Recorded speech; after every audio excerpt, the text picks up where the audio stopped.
It's been almost a year since 115 Cap came out, and more than 1 month since my first guide video, and I'm finally making a guide for the first major weekly dungeon for the Cap, but better late than never, right? This time, let us learn the basics of Moon-Submerged Lake. I want to give a quick shout out to Explorer Club Hell for giving me the name Batman. I'm no longer real Batman, it's just Batman now. So thank you, Hell. What a kind fellow. Getting back to the dungeon, the fame requirement is about 35,000. If you're running this on a booster character and you have enough set points for a unique one on any set, you should be at around the required fame to start. Now for this guide, I ran on a 35,000 fame booster character and a 39,000 fame character with no creature, aura, or title. So that one was missing like 30% damage. Both runs took about 15 minutes out of the 20-minute time limit, so it was cutting a little bit close, but it's doable if you know all the gimmicks. If you have around 40k fame and above on a booster character, you should be able to start blowing the bosses up. By the way, make sure you have all of your potions before you start, especially the Warlord's Cry potion. You can get all of these in the auction hall, and for Warlord's potions, you generally should have enough from events. Alright, let's get started with the actual dungeon. As soon as you enter, you're going to notice a little mini-map on the top right of your screen. In this first phase, you'll notice that the map has 3 colors representing 3 zones. After the starting room, as soon as you enter a zone, you are locked into that zone. And each zone has a different boss. You only need to defeat 2 of these bosses before you unlock the final boss of Phase 1. I personally recommend defeating Grailo and Murk as your 2 bosses because Cheshire sucks. Then you move to the room Camerin is in, and then we proceed to Phase 2. You will notice that you can move across different rooms without defeating enemies. If you do this, the enemies from past rooms will appear with the new enemies in the new room. You can stack up to 4 or 5 rooms of enemies before you're forced to kill everything. If you stack enemies though, they become harder to kill, and they do significantly more damage. But stacking enemies does 2 major things.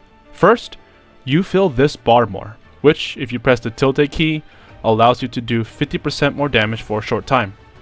Second, it increases the chance that the boss spawns. The boss has a chance to spawn after you clear a room, but it has a much higher chance if you clear a stacked room.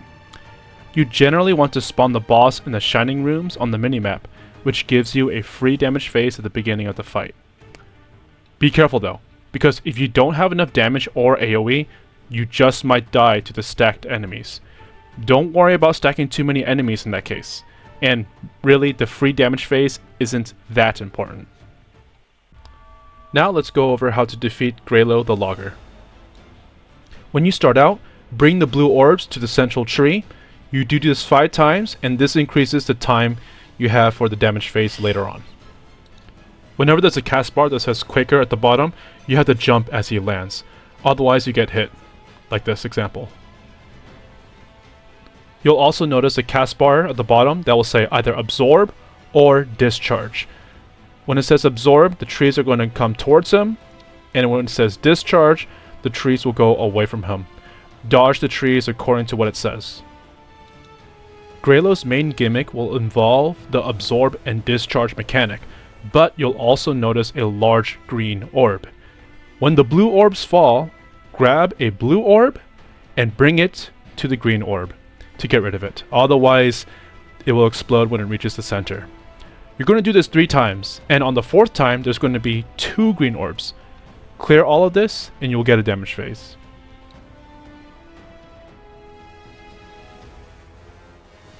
Now let's go over Sowing Murk. When he plunges his tail into the ground, make sure you keep moving. This attack does a lot of damage if you don't dodge. Make sure you also jump when he lands. If he does a room-wide AoE, hide behind one of the pillars. For his main gimmick, he's going to chase you around, and you have to guide him to 5 pillars total. After the first 3 though, you'll have a short damage phase, but don't forget to dodge those orbs that chase after you. Then you had to get him to run into 2 more pillars, and then you get a good damage phase. Just in case you mess up and he eats you, you can use backstep cancel to dodge the damage and not waste a life token. Right about now. Right there.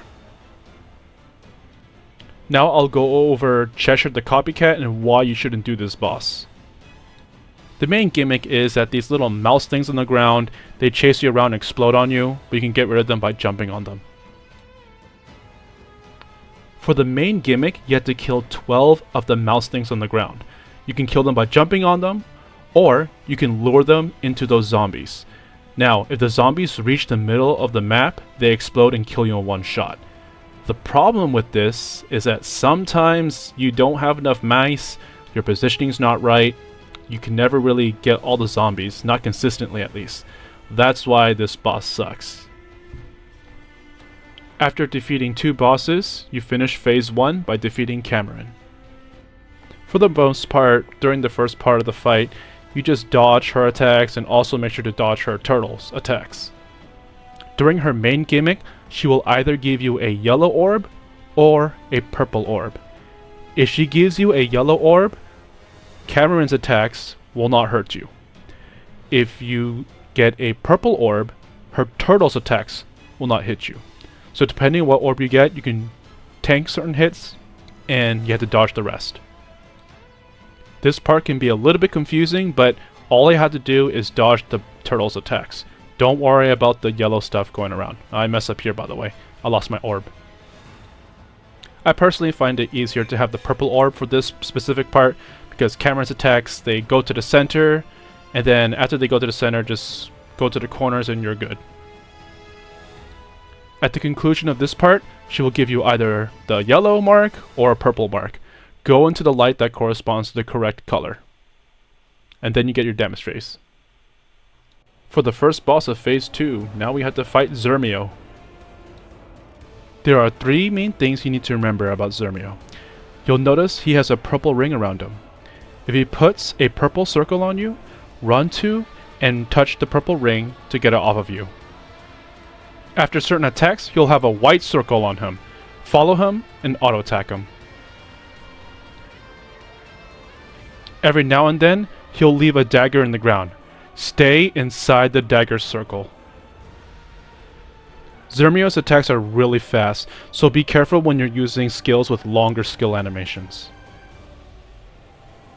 After some time, Zermio will run away, and when you chase him down, his main pattern starts. Be careful, and do not mess up any part of this pattern. Otherwise, you'll lose at least 1 life token, maybe 2 if you don't know what you're doing. When you enter, he will spawn in one of the 4 corners of the room. First, touch him, get rid of the purple circle, wait, auto attack him, then jump. Do it 3 times. Touch him, get rid of the purple circle, wait, auto attack him, jump. 1 more time. Touch him, get rid of the purple circle, auto attack him, and now finally you have to go inside the circles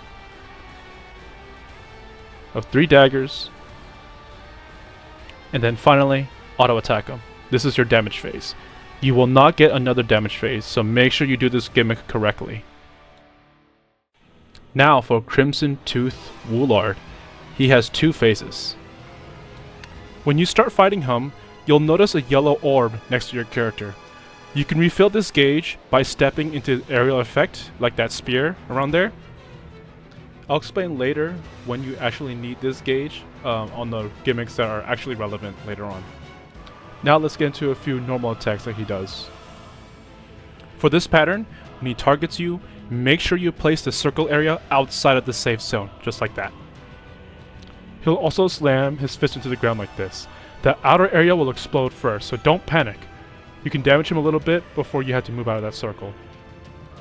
The rest of the attacks are pretty self-explanatory, just dodge the red, dodge the purple. For his main pattern, he'll freeze the NPC that's with you, and a casting bar will appear on the bottom.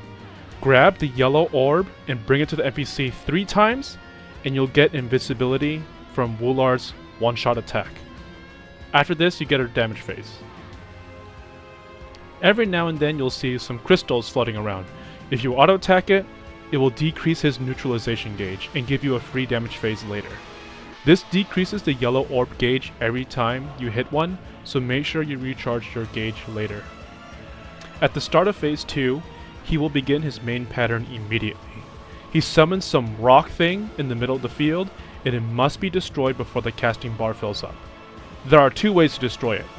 First, guide the circle to the rock, and he will land and damage it himself. Second, you can also do some damage to it yourself with your attacks, but it requires some yellow orb gauge. So make sure you're recharging while you can. If you need to, use leap to jump around the rock and dodge the purple veins until he locks onto the rock, then dodge afterwards. If you do it correctly, you'll be protected from the giant boats in the back and have a free damage phase here. Just in case you mess up and you don't destroy the rock in time, use your third awakening as soon as the casting bar disappears, and hopefully the animation is long enough to dodge Wulard's ground pound and the giant boats. After this, he has a few new patterns, but they're not hard to dodge. Just avoid red and pay attention.